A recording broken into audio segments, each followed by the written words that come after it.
Ladies and gentlemen, this is Dan Sullivan, representative from Oklahoma for many years, and recently was appointed by the governor as the new CEO and Director of Investments of GRDA.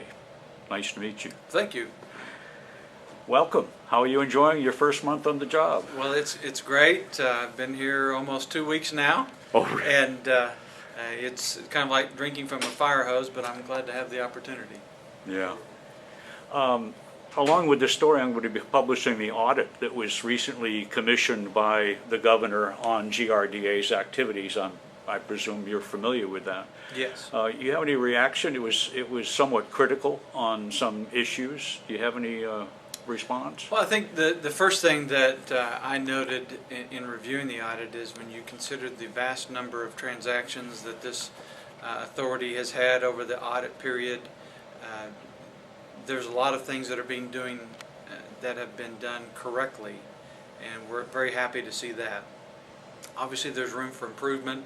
Any organization that has gone through an audit like this can always find things that can be done better, and we're focused right now on trying to make sure that we have the policies in place and the procedures there to make sure that we're open, honest, and fair. Redoing a policy employee policy manual would probably help, and I'm sure you're working on that. Easily cut a pretty wide swath when he was here and was open to a lot of criticism, and some of those criticisms are mentioned in the audit. Are there any other changes that you're going to be making out here to work on that? Well, we're making sure that we have a culture of compliance here at GRDA, whether it be with ethical standards, the regulatory standards, the environment that we, business-wise, that we live in. We want to make sure that everything that we do is above board and make sure that we do it better than the way we've done it in the past. If you look at the previous audit that was done about 8 years ago, found a lot of issues that had been improved upon and as reflected in this last audit. We want to be in a position when the next audit happens that there can be seen a great deal of improvement over the previous time. And that takes everyone working together. We've got a lot of great employees here. We want to make sure that their efforts are going in the right direction. Mm-hmm.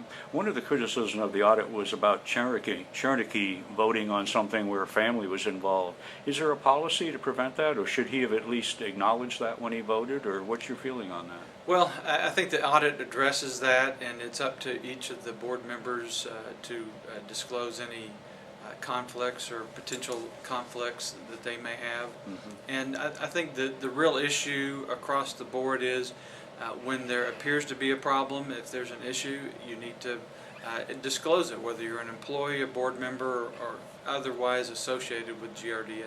Uh-huh. Why did you decide to apply for this job? Well, that's a great question. I was in a position where I felt like in the legislature there were several key initiatives that I had worked on: lawsuit reform, workers' comp reform, and some other business-related issues, trying to make sure that we have a good environment to create business and opportunities here in Oklahoma. Because of the things that we were able to accomplish last session with Governor Fallon and her leadership, I felt like I was in a good place when this opportunity came along to look at what is the GRDA, and frankly I've learned a lot in that process about what the agency is, what it does, the breadth of all of the activities they're involved in. I thought this is a fascinating agency and a fascinating opportunity that hopefully doesn't come up very often, and I threw my hat in the ring to see if I could be of contribution. Well, great. One of the things about GRDA that those of us out in the communities really appreciate is that no matter what community activity that comes up, if it's good for the community we're in, or if it's good for economic development and the prosperity of our businesses, GRDA is always there to help us out, and we really appreciate that. Well, I think rising tide raises all ships. Yeah. And what we do here, the purchasing power of GRDA, the other things that we do that help local businesses and people in this community is very vital and important. I grew up in Wagner, not on this lake, another sister lake, if you will, but recognize the value of tourism dollars and the other entertainment value of our lakes, plus the stewardship that we've been given over those natural resources. Well, you haven't been here long enough to come up with any policy changes, then you're just getting your feet on the ground and understand where all the issues are. Well, we're looking at things, and certainly there's a lot to learn. I'm getting a lot of feedback from employees, from customers, people that have various kinds of relationships with GRDA, to find out what we can do better, because there's always room for improvement. Well, after we publish this video, there's going to be a lot of comments to you. I hope you feel comfortable answering them. I'll send them along to you, the good ones anyway. Well, sure. Well, everyone has an opinion, Yes. and that's the thing. As I go out and talk to people on the lake and other folks that are affected by GRDA and its operations, the main message that I'm trying to send is I want to have an open door to discuss things. We may not always agree on the ultimate outcome, but at least I want people to feel like they've had an opportunity to say what they have to say, and to hear what our point of view is if those points do differ. And Yeah. I'm sure there's going to be opportunities for that, but as long as we all recognize that everyone's coming at this from a different perspective, different interests, and we all are trying to make this area better for everyone involved.